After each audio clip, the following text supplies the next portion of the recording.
Hello, welcome back to my channel, fellow watchers of Big Sky on ABC. I have kind of a problematic question for you. Who's the worst mom? Scarlett? This is the worst question. I know this question is the worst, but I'm just like, no, let's talk about it. Who's the worst mom? Scarlett? Cassie? Cassie's in the running because we never see her with her child, says, and or Max's mom, because Max's mom is trying really hard. Her and T-Lock are trying really hard to get her that number one top spot of worst mom on Big Sky. At least, and you know what? Jenny gets to be out of the running because her son is off at college or whatever. So God bless Jenny. She really snuck under the wire there to be out of the running for worst mom on the show. But let's just talk about it, because not like I was like, as soon as that scene came and she was sitting there with T-Lock, I was so pissed off. I was like, just like that meme, immediately no. Immediately no. Like, as soon as her daughter confided in her, she turned around and broke her confidence and betrayed her trust as soon as she did it. Like, was this the next day? Did she wait a week? What is the time lapse here? It looks like it's like in the next day or the next 2 days. I was so mad. I was so mad. I was like, at first when Max and her mom were first introduced on the show, there was this feeling of like, okay, she's like a mom, you know, she's trying to like have a relationship. She's trying to find a partner in life. They're going through some sort of rough patch. You know, we're going to learn more about the backstory. Obviously, the dad is not in the picture, and that's tough. It's tough being a single mom. She wants to find a partner. Okay, great, awesome. Those are all reasonable motives. But then the more we see of T-Lock, the more I'm like, hey, he's disgusting. I know that single moms feel backed against the wall and they feel like they don't have a lot of options. So I was like, okay, well, he's a jerk, but you know, he's not that bad. But then he's like, no, he's that bad. No, he's that bad. and I'm like, just her betraying her only daughter's trust. That's what we have to start with. The motherhood of it all. Betraying your only offspring's trust. When she's like, please, she comes to you weeping, tears streaming down her face. Please, just between you and me, let's figure out what to do together. This woman, I was like, you know what? All the circumstances in the world can't explain away the fact that this woman is a dumbass and she's terrible. I'm calling bullshit on her. She's awful. How dare you? And the fact that the girl spent money to help you and fix your teeth. Okay, goodbye. I really couldn't. I really couldn't take that. I was just like, Urgh! Anyway, moving on. Something else that happened early on in the episode.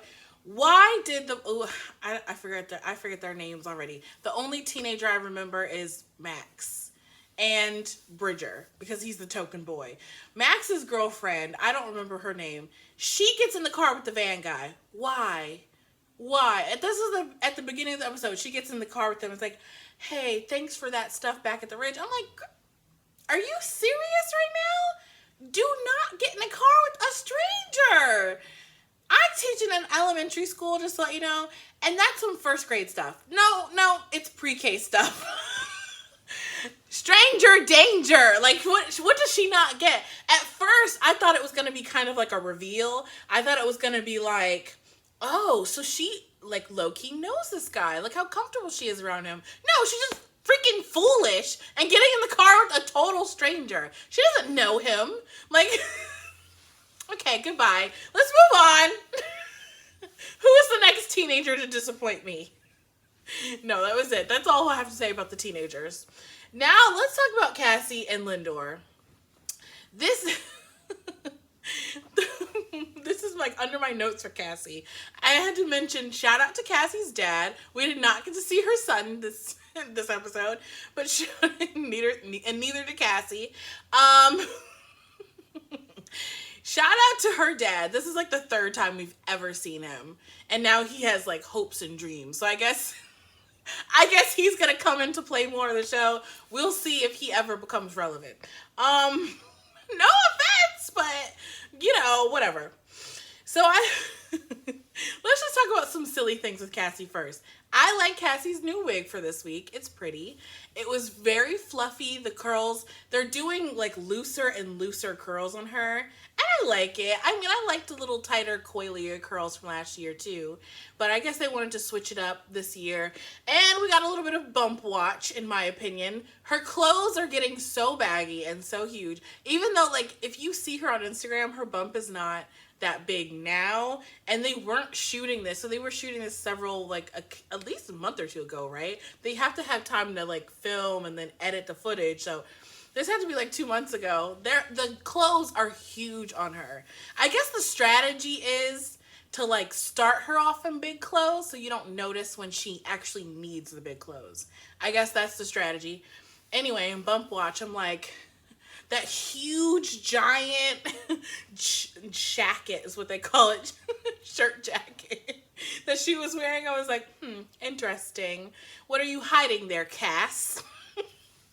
And then let's talk about how they're trying to now put Cassie and Lindor back together. Now, you were trying to lay out the chemistry last year.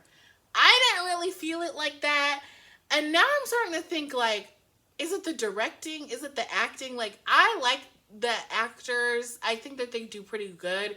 But I'm starting to feel like, is it just the chemistry between the actors is not good? Or is it the directing and they're not pushing them to, like, lean into it more? Because when she was talking to Lindor Truffles back in the office and he said, I'm taking over Jerry's desk from now on, she like cringed and he looked awkward and she was like, she looked like she was gonna hurl. That did not look as cute and playful as I think they thought it looked. I was like, ooh, poor Lindor. Poor Mark. Okay, I gotta start calling him by his first name eventually. Probably not. But now they're suddenly trying to put them back together for what? And then she says later on when she's talking to Cassie, when Cassie is talking to Jenny over the ice cream and liquor, she's saying to her, we had a moment. I'm like, did you have a moment? The cringy moment? Yeah, I remember the cringy moment. I don't remember you guys having like a romantic moment, but okay.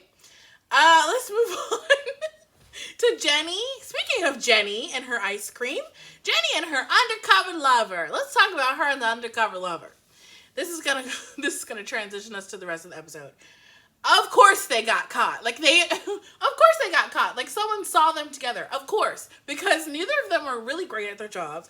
This is what I put. I literally put, neither one of them is good at their job or just in general subtlety. Sorry, not sorry. Neither of them are great at that. And then, speaking of Loverboy, so the bitch with the hat kidnaps Loverboy. I don't know what... I'm sorry. I don't know what any of these characters' names... You know who I'm talking about. Jenny's undercover Loverboy. So, bitch with the hat, who no longer wears the hat ever, okay? I thought it was going to become a thing. Never became a thing. She kidnaps undercover lover. She immediately take him in the back and start beating him up.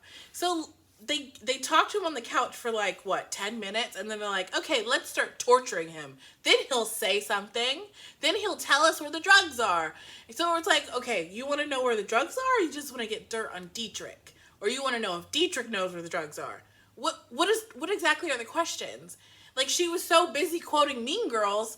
I was like, what exactly is the end game with beating this man to death in this barn right now? Like, not clear. And then what's even less clear, now, I'm not the sharpest tool in the shed. And I will cop to that. Okay, I'll admit to that. I was a little slow, and I was typing on my phone to take notes. But then, undercover lover tells them about the nephew, who is like a son to Dietrich. And then they go to this nephew's house and immediately kill everybody in the house. I was like, but isn't the point to get the drugs back? Isn't the point you were trying to get information, but you just killed the people immediately right off the bat. So how are you going to get information, sis? I don't know what's going on in this show. I was just like, is that the nephew or was that somebody else? And then I was like, it was all these white dudes with brown hair. They need to do something to differentiate the guys from each other. I'm so sorry. It's a bunch of white dudes with brown hair, facial hair, and gray, brown, blue clothing. I'm just like, so who got stabbed in the house? Why was the guy in the van stabbed? Who's the nephew? Was the nephew the guy that T-Lock was talking to? I was like, am I stupid? Like, who's more stupid, me or the show? That's what we're trying to compete and find out right now. Who's the stupidest? Because between two stupid entities, we can't figure it out together. One of us has to make sense. It can't be me. Like, you know what I mean? Like, you guys have a group of writers. I'm one person. I can't be the one making sense out of all this.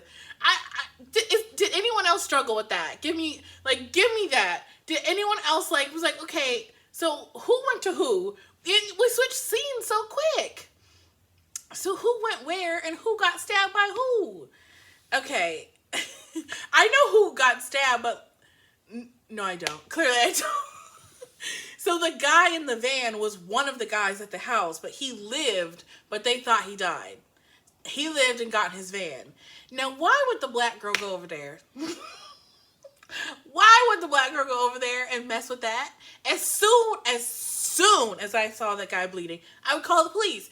And I would just say, 911, hello? You know, like, I would not mess with that anymore, okay? I would just spill the beans at this point. Like, if I was a teenager and I had all the stuff going on that I had going on as a teenager, I wouldn't be able to handle all this. I wouldn't be able to handle all this and do teen stuff, and live and go to school and hold down a job. I couldn't have done that. I would have been like, you know what? I'm just going to spill the beans. I'm just going to say everything because I don't care anymore. I'm tired of doing this. I'm out, you know? Anyway, then let's jump backwards, back to the stabbing. So they go in immediately, knives a-blazing, you know, stabbing, crashing through the house. And then she's like, these chips are expired. How can people live like this? And I'm like, she has to have read that wrong because chips don't even expire like that. Like, there's no way that it... Like, chips with preservatives. This is a side note. This is Karina's soapbox. But that's me, by the way, if you don't know what my first name is. Hi. But if you have chips, they don't expire for another year or two. So those chips would have to be from literally 7 years ago. So how... Never mind. Anyway... But she said she didn't like tearing everything down. She literally gave a soliloquy, sis, about... She literally gave a whole monologue about how her brother used to tear down their Legos, and she would just see the problem and solve it. She just killed a bunch of people. She's not, like, operating with any degree of subtlety. Yet again, that word comes up again. She is not operating with any subtlety. Just like Cassie and Jenny and Undercover Lover are not operating with any subtlety. The fact that they were just following the mobsters out of the back of the bar, and a bar they go to all the time, they just followed them out. Like, there's, again, no one is operating with any degree of subtlety. So I'm just like, why did she give that whole soliloquy if she's just gonna smash, grab, and kill people and jump to conclusions?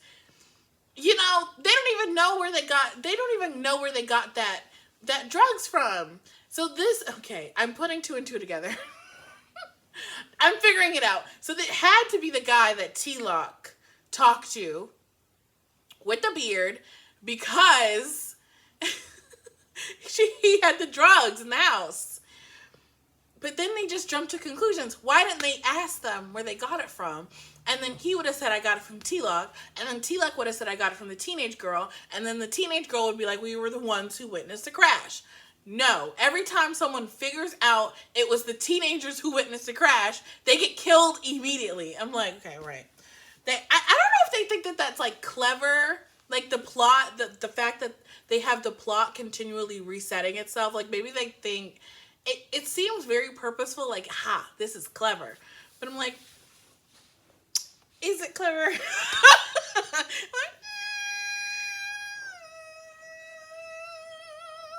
I don't think so.